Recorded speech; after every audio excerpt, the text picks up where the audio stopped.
Well, I've always been a nonconformist. When I was a young teenager, I'd head off on a Saturday afternoon after school sport to buy pigeons from Paddy's Markets at Redfern. And the funny thing is, it's actually right here at Carriageworks where I used to come. It used to be Paddy's, and they'd sell all different sorts of things, including these pigeons. And I'd head out on the bus and the train for the sole purpose of rescuing these birds from the cramped confines of the cages in which they were being sold from within the markets. And a lot of them were being sold as food to eat. And if not the markets, I'd head out to a pigeon fancier's place and buy some more exotic looking birds that were being bred to compete against one another in pigeon shows. And I guess what appealed to me was the idea of being able to train them to home and allow them to fly freely without the restrictions of the cages. And the idea of this was basically, it was an idea that made me feel good, but it wasn't at the expense of the pigeons either. And, you know, it was generally when I was supposed to be studying or doing schoolwork, but I found it much more fascinating to build this flock of homing pigeons. And the whole process allowed for the noticing of different character traits and idiosyncrasies of the individual birds. It might be something you wouldn't even consider pigeons to have, but living with them in such close proximity and tending them on a day-to-day basis, I was able to notice this. I was also able to notice just how much poo pigeons are capable of doing within a confined space, which just so happened to be my parents' backyard.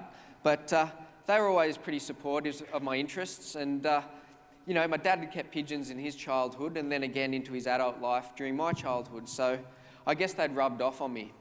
But by the time I started collecting the birds, Dad no longer had his pigeons, and I wanted to recreate the relationship he had with them and build this bird wonderland around me. And I didn't see anything wrong with my obsession. It was a distraction that I felt I could justify through what I believed to be a noble purpose. And, you know, it was for a good cause and not at the expense of the pigeons. And, you know, a sort of symbiotic relationship existed between us where I enjoyed them and they relaxed me, and they were able to live in an environment that I provided for them and breed and grow in a fairly uninhibited way. And, you know, I guess it was this need, in a way I was escaping my own reality by helping them escape theirs, and it was this need to escape that we both had in common. And in order, I guess, to reach our higher goal or potential, we both need to be set free to fly in our own direction. But obviously it was not going to be something that I could rely on to support myself as a career. You know, it just wasn't going to happen, or was it? Well, the thing is, the irony is I still do it. And the trick was I just needed to be able to turn what I initially thought was this escape from reality and be able to accept it as an alternate one. And the thing is, I'm now 34 years old and I work as an avian behaviourist. And although there's not a great call to train a 200-strong flock of homing pigeons, there is a call to train people who keep companion parrots as pets in an attempt to better the lives of these animals living in captivity.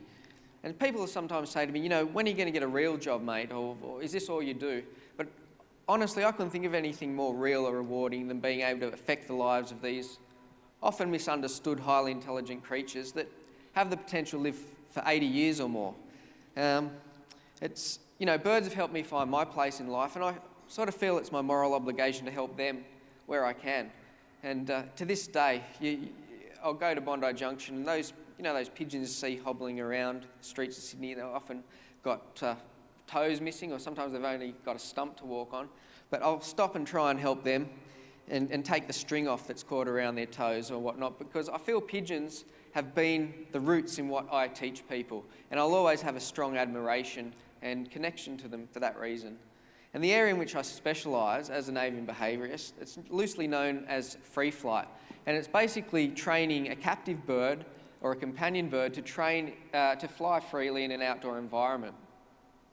And it's based on a bird's natural instincts to form a home range, and also their instincts, in the case of parrots, to form strong social bonds with one another.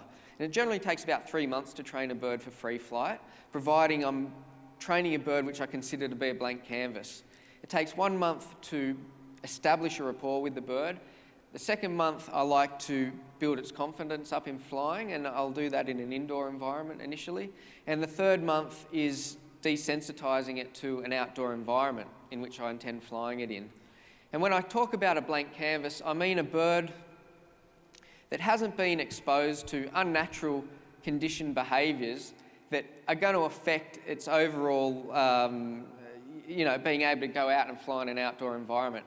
And such things that would affect that would be things like over-socialising with humans, or the development of anxieties that they may have formed through an inability to fly. And that's often the case with companion parrots, because they're often bought at a crucial developmental time in their life with already clipped wings, and this becomes the accepted way of keeping them without question. But I believe for a bird to develop into both a physically and mentally well-balanced creature, it needs to be able to act upon these instincts in a natural way as possible. And flight's often one of these neglected instincts. But through flight, a bird's able to develop confidence, self-confidence, and is able to express itself amongst a whole lot of other things.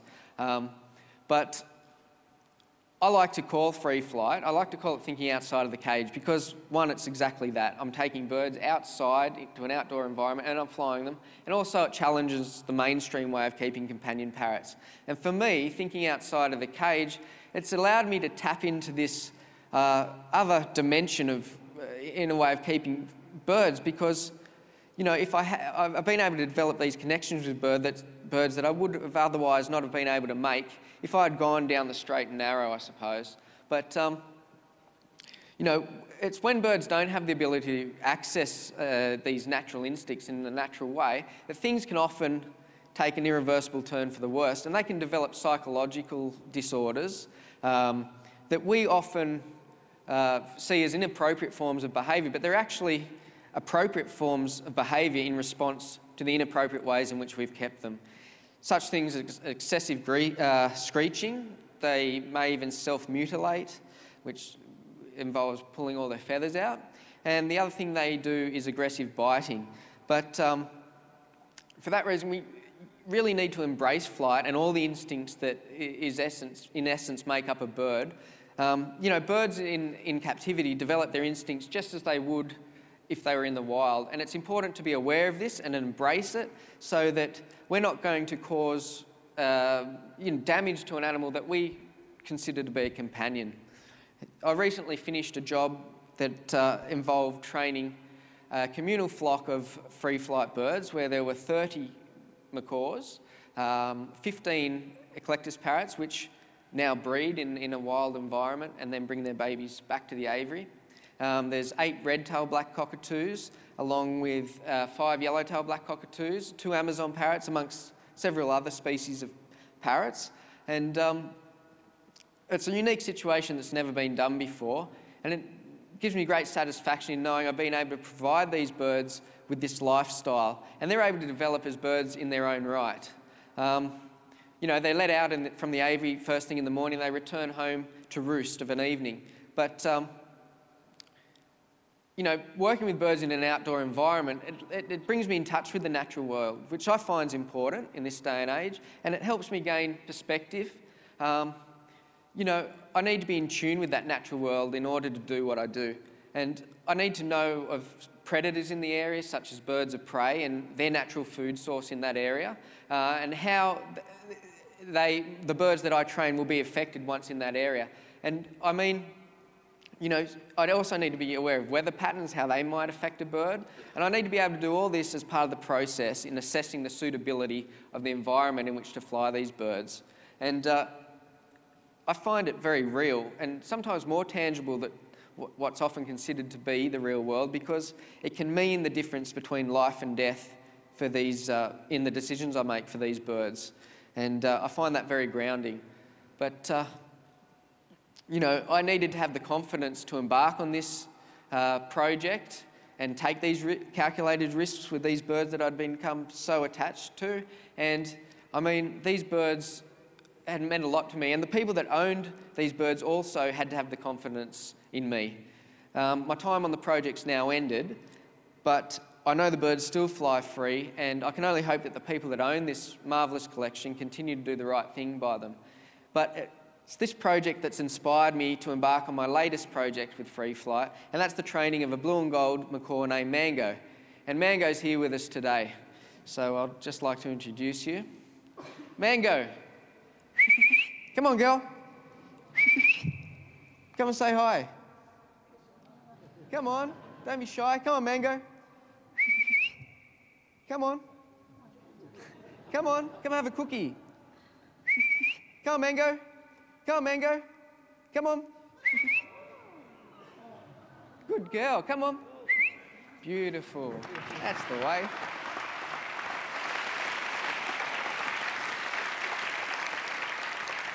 Yeah, she loves the shortbread bickies. First thing in the morning normally. It's been a bit of a wait today.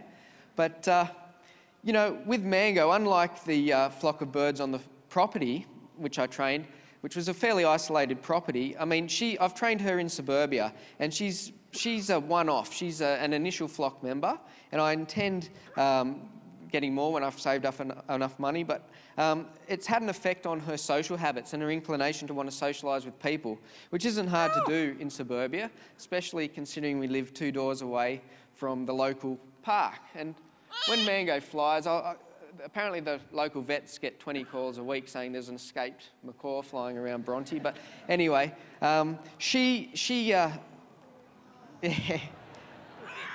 Oh, it's okay. You want to play, you want to eat cookie. There you go.